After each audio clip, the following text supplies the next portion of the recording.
I think this is the best team they could have had, given the fact that Rani officially has not recovered her complete match fitness. And that's the only big name that we are missing, because there's no other big name that is not there in the team. The good thing is that when you see this 18 squad that's been selected for women, at least 12 to 15 of them have been playing together for at least the last 3 to 4 years, and that's a long time for a bunch of teenagers to come together and play together. The good thing is that from Tokyo through the Pro League to this to CWG, and with the World Cup in between, there's not been much chopping and changing about in the squad, except for yes, like I said, from Tokyo to Tokyo onwards, Rani has not been there in the side. But besides that, there's no big name that's been missing, and most of these girls have enough experience now. So in terms of selection of the team, I don't think there's any name that has been missed out on, and it's a good thing because there's not much time between the World Cup and the CWG, and it won't have made much sense to change it between the two tournaments. You got less than a month between the two tournaments, so it's good that they managed the continuity. And in terms of selections, yes, I don't think there's anything that can be pointed out as a flaw or as a missed chance or something.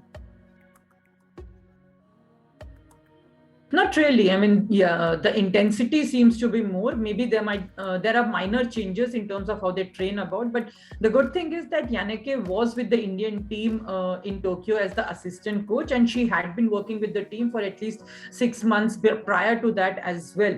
So these guys, so they got used to Yaneke along with Shoaib Marine. So it's not much different. Also, because Yaneke has been a student of Shoaib, she knows what she's getting into, and these girls also know that it's the philosophy at its very basic has continued from Shoaib to Yaneke. They follow a similar structure of play. They come from the same country, and like I said, Shoaib has been a coach to Yaneke also. So there's a continuity that's been maintained, and the intensity, of course, has gone much higher. I think what has actually changed, and that is something that we need to look at in the long term. We haven't had much time with them, is the whole training and the conditioning part, because we all know the kind of work that Wayne had done with the team in terms of their fitness, in terms of their rehab and recovery, in terms of making them world level with their strength and their stamina and their training and everything. So that is something that would have been changed. But then again, from what we saw in the World Cup, there has only been improvement in terms of their training. So again, I'm sure that the trainer who's come in now has wisely and very intelligently continued the process that Wayne had put in place, maybe increased the intensity, like I said, but there's not been much change. The continuity is the biggest advantage that these girls actually have in terms of the coaching staff. The camps have been going on non-stop. I mean, I think they are also used to now for staying like about 300 odd days away from home in camps and everything. But after Tokyo, the biggest tournament they've had is the World Cup, and that's something that the boys did not have, because they had the Asia Cup like the boys, they've had the Pro League like the boys, and it was their first Pro League appearance. So to finish as the third best team in the world in the Pro League would have given them quite a bit of confidence. But the World Cup would have been the biggest challenge. And coming from World Cup to CWG, the competition would be slightly easier. I would say not very easy, because again, you'll have all the Australia and New Zealand and England and South Africa there with them. So it would be slightly easier because you won't have the European team. But the fact that they finished 9th in the World Cup and all the chances that they missed depends on how they look at it. That's where the coach and the mental conditioning and the training comes into play, because they did lose matches and they did finish 9th, which was below what we all expected from them, because we expected the team to at least reach the semi-finals, if not beyond that.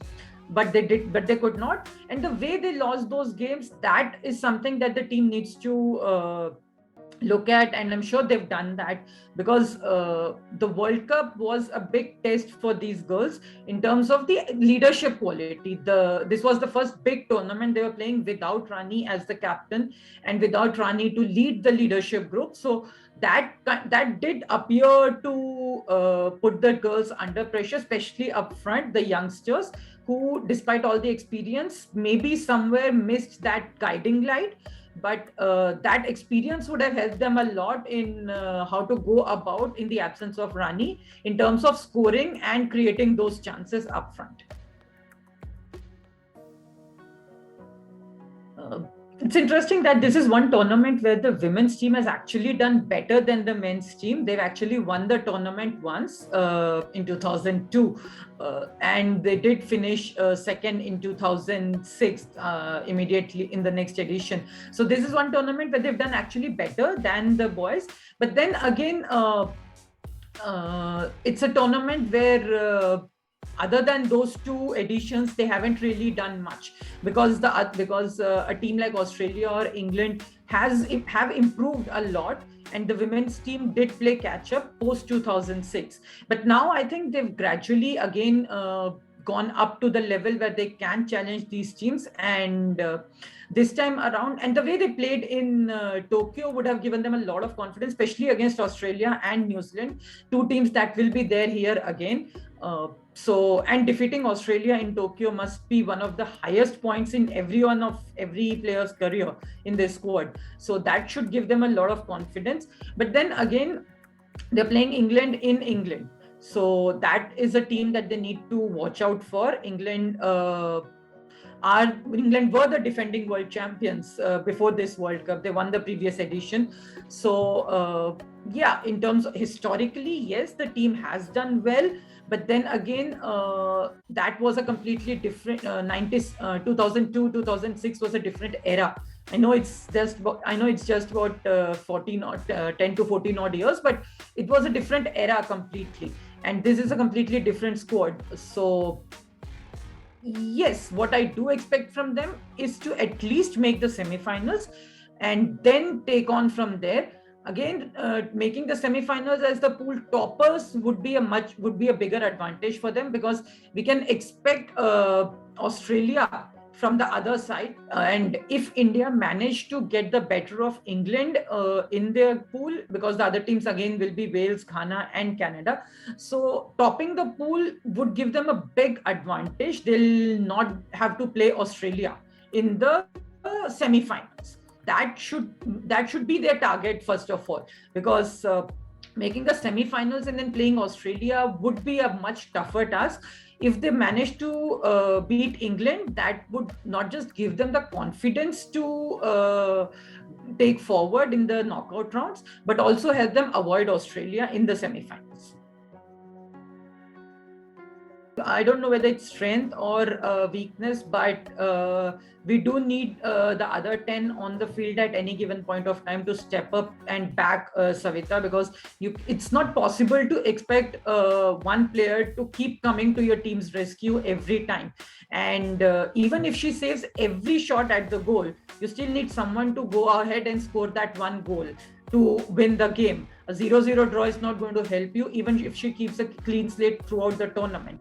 So in terms of weakness, yes, we saw the penalty corner problems, and I'm sure the team would be working on it, but that is a big concern. The conversion rate for the Indian team at the World Cup was I think 2 or 3 out of the 32, 33 odd chances that they got. And that is not something that is going to help you ever. And you can keep creating those chances, but if you can't convert them, then it doesn't really make much of a difference for how many PCs you create up there. Also, the field goals, they have completely dried up in the last about 2-3 months. Even in the final stages of the Pro League, we saw the team depending a lot more on the penalty corners instead of trying to score directly through field goals. So scoring is an area that the team needs to look at, whether it's the field goals, whether it's the direct penalty corners or the indirect penalty corners, they really need to work on their scoring, because the youngsters out there, they are creating the chances, but you need them to step up and take those chances also and convert them. That for me is the biggest worry, weakness, concern, whatever you want to call it. But the scoring is something that the team really needs to work on. I think Gurjeet, if she gets back in form, if she gets back the confidence and the scoring form, she will definitely be the trump card, because she is one of the best in terms of conversion, in terms of penalty corner. She's been for quite a few years since she came back into the team. Shoaib brought her back into the team a few years back, and she can definitely be a trump card if she finds the form. And that is something that the coach should be looking at. Gurjeet, if she gets going, then there's no stopping the team in terms of scoring, because creating PCs has not been an issue for us. We saw that in the World Cup also. Converting them is an issue. If she gets going, then I think India can go all the way. So she will be the trump card, depending on which Gurjeet turns up on the field that day.